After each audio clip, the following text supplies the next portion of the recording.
Hello all, welcome to the second lecture on maps and scale.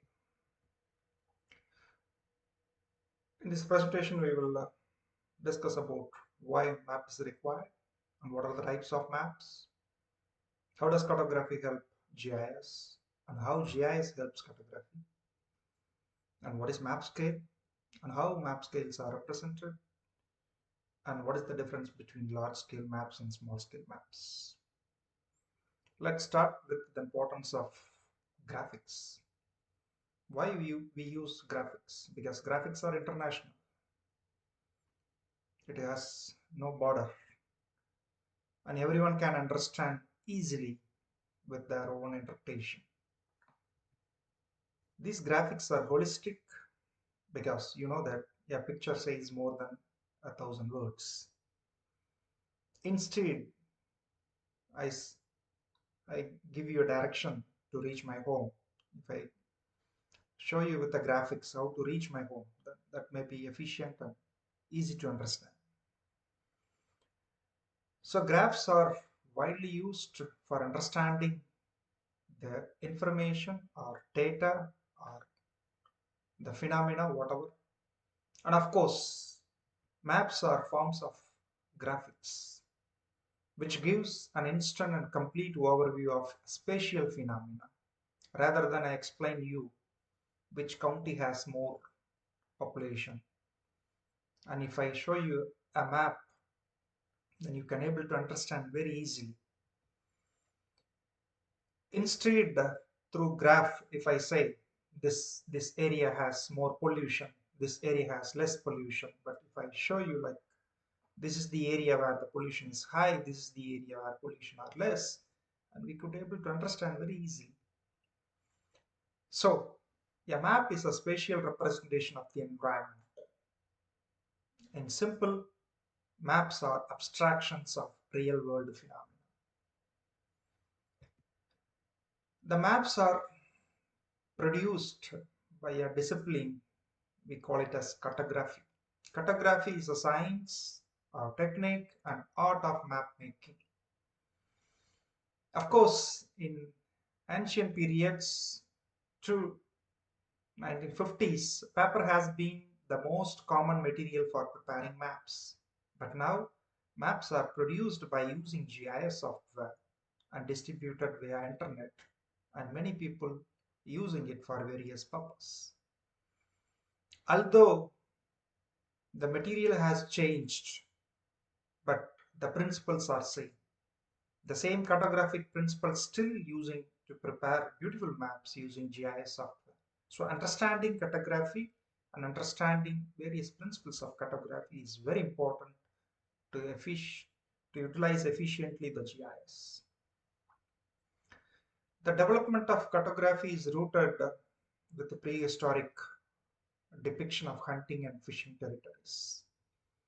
Maps are produced more accurately during 14th century, and of course vast outpouring of printed maps happened during 17th and 18th century. The modern cartography, which is largely involved with the help of computers, satellite images, GPS and GIS, all happened after 1950s. So 60s and 70s, more of GIS work. In last lecture, we discussed about that conversion of analog data into digital data, which means preparing the database from existing maps. And in 80s, the computer-assisted map production started, and full integration of GIS in map making or in cartography happens in 1990s.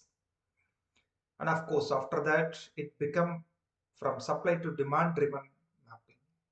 And more users started to prepare their own maps. And the maps are extensively used nowadays for various applications.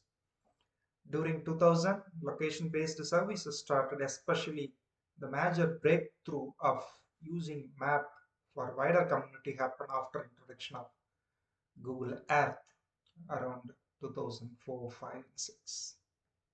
Of course, in present era, the maps are widely used through internet, and many web dynamic map services have been established, and various disciplines using maps for various purposes. The advantage of present interactive maps with the help of GIS and internet creates more demand, and of course user defines what content he want to represent and what kind of symbolizations we want to communicate. So all like changed the phenomena of map making. At the outset, now GIS helps to create a virtual world with various scales as we could see it, the reality. This happens because we are visualizing the geographical data through maps.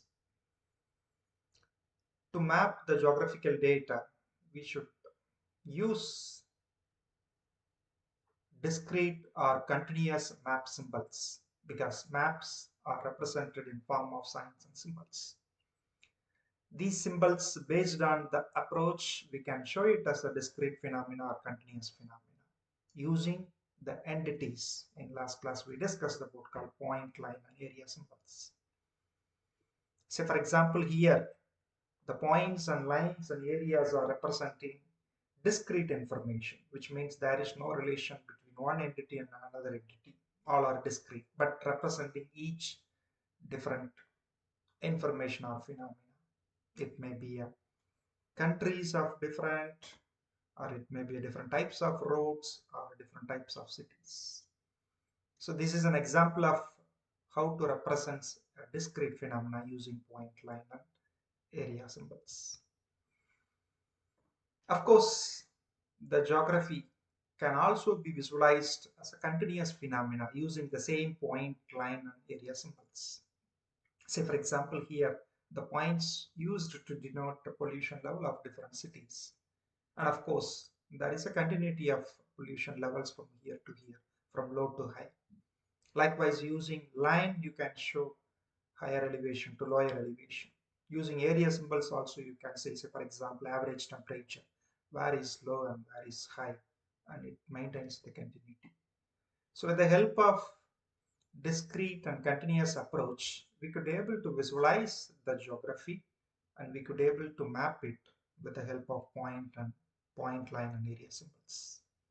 So these kind of approach useful to produce various maps on various themes. So if a map focuses on a specific theme or topic, maybe a temperature or language or population density or culture, then we call it as thematic maps. Thematic maps are used to visualize, analyze, understand, and explicit the relationship in geographical data. The thematic maps are use colors, shades, symbols to describe the spatial variations of one or more geographical features. And of course, thematic maps are very efficient to draw attention and to denote spatial differentiation. These thematic maps nowadays closely associated with the GIS and helps for scientific visualization. We call it as geovisualization. There are many types of thematic maps, which includes chronochromatic maps, choropleth maps, proportional symbol maps, isoline maps, dot density maps, diagram maps, and flow maps. So depend upon how we are conceiving the geographical data and how we are using the geographical approach called discrete or continuous, or how we are using point, line and polygon symbols. Based on that, these thematic maps can be produced. And of course, each map has a purpose. So the thematic maps are very helpful to show various themes of various geographies. This another important aspect of map is the scale. Maps are not just simple signs and symbols. Rather, maps are accurately representing the real world phenomena. Even with the help of map, we could able to extract the distance, direction, and other spatial phenomena without which map could not be produced, or we never call it as a map. So that is the difference between graphs and maps. So maps are like always with the scale. With the help of scale, we could able to understand the spatial orientation as well as spatial like distance and other aspects. So for which understanding map scale is very important. The scale of map is just a ratio of a distance on a map to corresponding distance on the ground. In simple map scale, it's nothing but map distance divided by ground distance. For an example, if you look at this picture, this is on a map representing a road section. So this road section represented with a distance of 10 inch on a map. But on a reality, this road section covers for about 1000 inches, which means here the map scale is 10 inch divided by 1000 inch. In simple, we call it as 10 is to 1000, or if you simplify it, it is called 1 is to 100. So this 1 is to 100 is, we call it as a map scale, which means 1 unit on the map representing 100 units on the ground. So using this principle, we could able to understand the distance between two phenomena and which one is very closer, which one is like very longer. We can able to measure with the help of maps. These scales are represented mainly in three forms. We call it as a verbal scale, representative fraction scale, and graphical scale. Verbal scale simply say 1 centimeter on a map representing 1 centimeter on a ground, or 1 inch on a map representing 1 mile on a ground. So kind of. Representative fraction are unitless, where with the help of this fraction we could able to understand how much unit on the map and how much unit on the ground. So you can use any units and you can convert easily. Graphical scale are very important when you are representing the maps for a larger area, because the user can able to understand or visually inspect the distance of the scale and distance on the within the map. So they could able to understand that this distance represent how much area. So visually they could able to grasp the distance between two point of interest. So this scale can be used to decide what kind of map we have, whether it is a large scale map or small scale map. Before discuss the large scale and small scale, let me understand what is the difference between the large and small on the aspect of map scale. So the large and small scales here are considered based on the fraction. So for example, in the first picture, the left side, if you look at the cake is divided into three pieces and each slice holding a large fraction, which means a cake is divided only into three pieces, one cake into three pieces, and the fraction is a large. But whereas the next picture, the right, the same cake is divided into 15 slices, which means the fraction become low. So using the fraction of a scale, we can decide whether it is a large or small. It is a comparative term, and comparing two maps, we can able to say which one is large and which one is small merely based on the fraction. Interesting thing here is that this large scale map can able to represent large amount of information. Because the slice is big, we can represent many amount of information. But if you come to small scale maps, we can't like add more information on the slices because the fraction is small. So this is the fundamental difference between large scale and small scale. Now we come to how exactly the large scale and small scale map and how it differs each other. If you look at this is a picture of an institute or a smaller area, maybe a 500 acre, and this is a country. Both are represented on a A4 sheet with a scale. But if you look at the scale, this distance on this map representing just 300 meter. But whereas on this map, the same distance representing 300 kilometer. So the scale of this map is 1:300, whereas scale of this map is 1:300,000 because 1000 meter equal to 1 kilometer. So this forms a large scale map and this forms a small scale map. Since here the fraction is large, it could able to cover more detailed informations, including a small department and road attaching to the department and so on and so forth. Whereas here the fraction is small, say scale is small, so you can't add all the details on this map, only important information. Say for example, major roads and cities and states are represented. So this is the fundamental difference between large scale maps and small scale maps. Another important aspects you should understand that the small scale maps can cover a larger area, whereas the large scale maps could cover only a smaller area. So you should not confused with the area. The scales are decided based on the fraction, not based on the area. So you have to always look at what is the fraction. Based on fraction, you could be able to understand whether it is a small scale map or large scale maps.